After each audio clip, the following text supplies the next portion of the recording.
আজকের এই পড়ন্ত বিকেলে সবাইকে কফিময় শুভেচ্ছা। আমি ভিডিওর প্রথমে সবাইকে একটু বিনীতভাবে অনুরোধ করব যে সম্পূর্ণ ভিডিওটা একটু কষ্ট করে দেখার জন্য।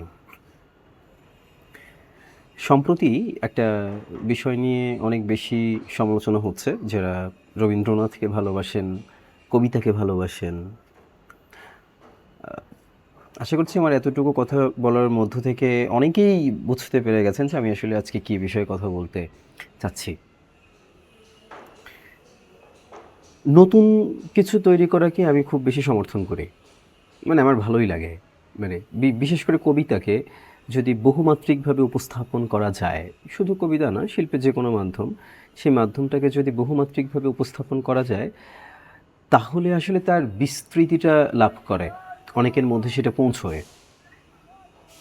কিন্তু এইখানে ছোট করে ব্র্যাকেটে একটা কথা বলার আছে, সেটা হচ্ছে আপনি এক্সপেরিমেন্ট করেন, আপনি নতুন কিছুকে আমদানি করেন, তাতে কোনো সমস্যা নাই, কিন্তু তার মানটাকে অক্ষুণ্ণ রেখে, মানটাকে অক্ষুণ্ণ রেখে ধরুন আপনি একটা কবিতাকে নতুনভাবে উপস্থাপন করতে যাচ্ছেন, করতেই পারেন, তাতে কোনো সমস্যা নাই। কিন্তু সেই কবিতার ভাব, রস, অর্থ সব কিছুকে মেনে আপনি যখন সেটাকে নতুনভাবে উপস্থাপন করবেন, আপনি করতেই পারেন। আমার মনে হয় যে স্বয়ং রবীন্দ্রনাথ থাকলেও বোধহয় এটাতে খুব বেশি তিনি আপত্তি করতেন না, কারণ তিনি তো নিঃসন্দেহে অতি প্রগতিশীল মানুষ ছিলেন। তো আমার মনে হয় যে উনি নিজেও এটাকে সমর্থন করতেন। মানে যদি আপনি সেটাকে সৌন্দর্য বর্ধন করে, মানে তার সকল ধরনের গুণাগুণ অক্ষুণ্ণ রেখে আপনি যদি সেটাকে উপস্থাপন করতে পারতেন। কিন্তু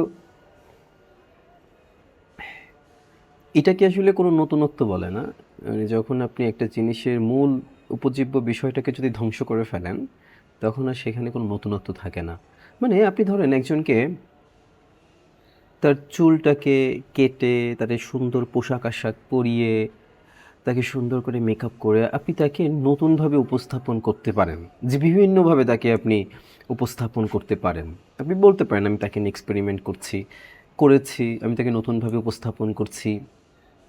কিন্তু আপনি একজনের ঘাড় থেকে তার মাথাটাকে ফেলে দিয়ে আপনি বলতে পারেন না, একটু এক্সপেরিমেন্ট করলাম আর কি, একটু নতুন করে উপস্থাপন করলাম, একটু নতুনত্ব দিলাম আর কি। এটা হয় না। কেন হয় না? কারণ তার আত্মাটা নষ্ট হয়ে গেছে, আত্মাটা ধ্বংস হয়ে গেছে, তার আত্মাটার ভেতরে নাই। তার মানে আপনাকে আত্মাটাকে জীবন্ত রাখতে হবে। ওটাকে জীবন্ত রেখে আপনি যা খুশি তাই করেন, তাতে কোনো সমস্যা নাই। কিন্তু আপনি যদি তার আত্মাটাকে নষ্ট করে ফেলেন, তাহলে ওই যে, তো ওখানে আসলে আমি জানি না যে মানে এই সোনার তরী কবিতার অর্থ ওখানে যারা এটাকে উপস্থাপন করলেন, তারা আসলে এটার কী অর্থ তারা বুঝলেন, কী বুঝে এটাকে উপস্থাপন করলেন, কোন নতুনত্ব আসলে এখানে তিনি দিতে গেলেন, তারা দিতে গেলেন। তারা তাদের জায়গা থেকে তো অসাধারণ, মানে তাদের গানের জায়গা থেকে তো তারা অসাধারণ। আর আমি যতদূর জানি এই মুহূর্তে বাংলাতে কবিতা বিশ্লেষণ করতে পারেন, এবং কবিতা বিশ্লেষক, রবীন্দ্র বিশ্লেষক, রবীন্দ্রনাথ খুব ভালো বুঝেন, বাংলা কবিতা বুঝেন, এরকম অসংখ্য গুণী এবং প্রজ্ঞাবান মানুষ এই মুহূর্তে তারা জীবিত। আপনারা তাই, যদি এটা আপনাদের বুঝতে সমস্যা হতো, আপনারা তাদের শরণাপন্ন হতে পারতেন, তারা সহযোগিতা করতেন। আমি যেটা বুঝি না, না বোঝাতে আসলে কোনো সমস্যা নেই। সমস্যাটা হচ্ছে যেটা আমি বুঝি না সেটা প্রয়োগ করতে গেলে সমস্যা হয়। হ্যাঁ, এবার অনেকে বলতে পারে গানের তো স্বরলিপি আছে, গানের তো একটা দিক নির্দেশনা আছে, সুনির্দিষ্ট দিক নির্দেশনা আছে। কবিতাতে আমরা এগুলো পাইনি কখনো। কবিতাতে কি আছে এরকম? তাহলে আমি সেটা কিভাবে বসাবো, কিভাবে প্রয়োগ করব? অবশ্যই আছে, অবশ্যই আছে। কবিতার ছন্দ আছে, ছন্দের অনুশাসন আছে, মাত্রা আছে, স্বরের প্রয়োগ আছে, সকল কিছু আছে কবিতার মধ্যে। কবিতা আবৃত্তি একটা স্বতন্ত্র শিল্প, এটা একটা স্বতন্ত্র শিল্প। এটাকে সুন্দরভাবে প্রয়োগ করার জন্য সকল ধরনের দিক নির্দেশনা এবং খুব সুনিপুণ দিক নির্দেশনা আছে, যেগুলো মেনে যদি আপনি প্রয়োগ করেন, আপনার কণ্ঠেও আবৃত্তি সুন্দর লাগবে। আর যদি আপনি সেগুলো না বুঝে প্রয়োগ করেন, তাহলে ওই যেটা হলো আর কি, যে কোনো কিছুই ব্যবচ্ছেদ হয়ে যেতে পারে, অর্থের বিকৃতি ঘটতে পারে, আপনি একটা ভালো জিনিস করতে যেয়েও সেটা নষ্ট হয়ে যেতে পারে। এখন আমি যদি না জানি, এটা আমার ব্যর্থতা। আর জানার চেষ্টাটা করা উচিত। যারা জানেন তাদের কাছ থেকে জেনে নেন, জেনে নেওয়ার সুযোগ যেহেতু আছে। আর প্রত্যেকটা কবিতার আবৃত্তির নির্মাণের তার কিছু প্রয়োগ কৌশল এবং তার কিছু সুনির্দিষ্ট দিক নির্দেশনা আছে। আপনি আপনার আবেগটারে আপনি যেমন খুশি প্রয়োগ করেন, তাতে কোনো সমস্যা নেই। কবিতাটা আপনার মধ্যে যেভাবে প্রভাব ফেলে, সেই প্রভাবের জায়গা থেকে আপনি আপনার ভেতর থেকে যেভাবে বলতে মন চায় আপনি সেভাবে বলতে পারেন, কোনো সমস্যা নেই। কিন্তু আপনি একটা স্বরবৃত্ত ছন্দের কবিতাকে আপনি একটা শ্বাসাঘাত প্রধান ছন্দের কবিতাকে আপনি সেটাকে এলিয়ে দুলিয়ে আপনি সেটা বলতে পারেন। আপনার সেখানে শব্দের শ্বাসাঘাত এবং প্রস্বরটাকে আপনাকে নিশ্চিত করতে হবে। একটা মাত্রাবৃত্ত ছন্দের কবিতা যেখানে সেটা ধ্বনি প্রধান ছন্দ, তার একটা মাত্রার চলন আছে আলাদা। আপনাকে এই ব্যাকরণিক ব্যাপারগুলোকে উপরে দক্ষ থাকতে হবে।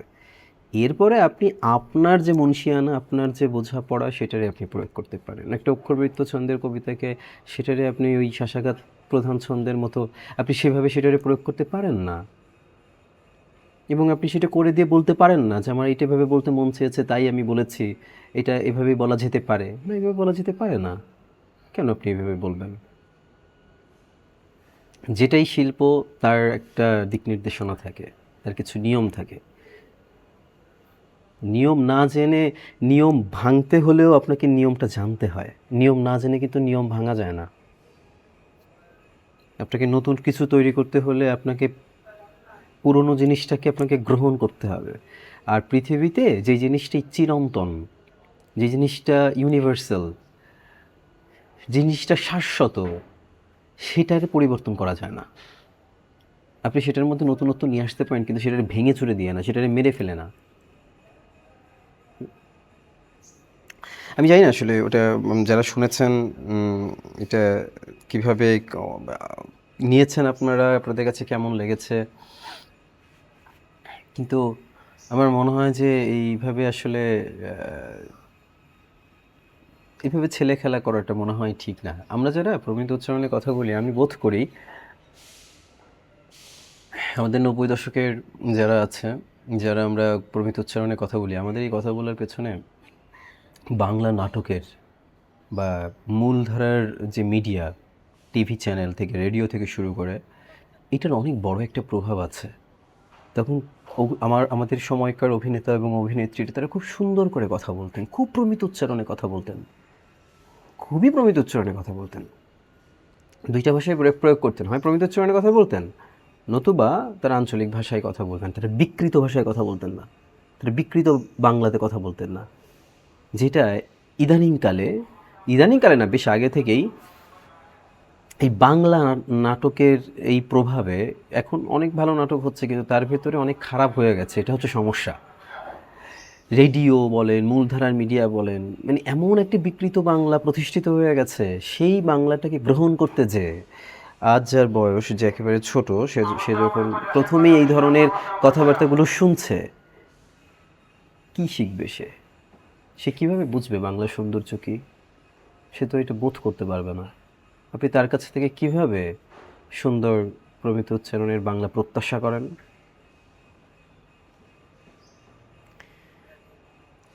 এটা এটা এটা এটা এটা হচ্ছে একটা সামগ্রিক ক্ষতি হচ্ছে আমাদের। এটা একটা সামগ্রিক ক্ষতি হচ্ছে আমাদের, সামগ্রিক ক্ষতি। স্ব জায়গা থেকে আমাদের সবার সচেতন, আমাদের স্ব জায়গা থেকে সচেতন হওয়া উচিত এই বিষয়টা সম্পর্কে। আর চেষ্টা করবেন আপনার শিশুকে কোনো একটা সাংস্কৃতিক বিষয়ের সাথে, চেষ্টা করবেন আপনার শিশুকে সাংস্কৃতিক কোনো না কোনো পরিমণ্ডলের সাথে যুক্ত রাখার জন্য। নাচ, গান, কবিতা, আবৃত্তি, অভিনয়, যে কোনো কিছুর সাথে তাকে যুক্ত রাখার চেষ্টা করবেন। মানুষ হিসেবে আমাদের গড়ে উঠতে গেলে, মানুষ হিসেবে নিজেকে গড়ে তুলতে গেলে শিল্পের বিকাশ, মানে মনের মধ্য থেকে বা একটা মানুষের মধ্য থেকে যদি শৈল্পিক বিকাশ না ঘটে, সে যদি শিল্প না বোঝে, সে যদি সংবেদনশীল না হয়, সে যদি বোধ সম্পন্ন না হয়, তাকে মানুষ হিসেবে গড়ে তোলাটা কঠিন। এই জন্য আমাদের দেশে জনসংখ্যা বাড়ছে কিন্তু মানুষ কমছে। আমাদের জনসংখ্যা থেকে মানুষ প্রয়োজন। আজকে এখানে বিদায় নিচ্ছি। সবাই ভালো থাকেন, সুস্থ থাকেন। ভিডিওটা অনেক বড় হয়ে গেল। এত বড় ভিডিও দেখার জন্য সবাইকে ধন্যবাদ। আর আমাদের সুস্থ সাংস্কৃতিক চর্চার মধ্য থেকেই যেন আমরা জীবনটাকে যাপন করতে পারি, এটাই আমাদের প্রত্যাশা। আপনারা কবিতা নিয়ে কাজ করছেন, এত বড় প্ল্যাটফর্ম থেকে আপনারা কবিতাকে আপনারা তুলে ধরছেন, এটা আমাদের জন্য ভালো লাগার, কিন্তু সেটা সঠিকভাবে তুলে ধরেন, সঠিকভাবে।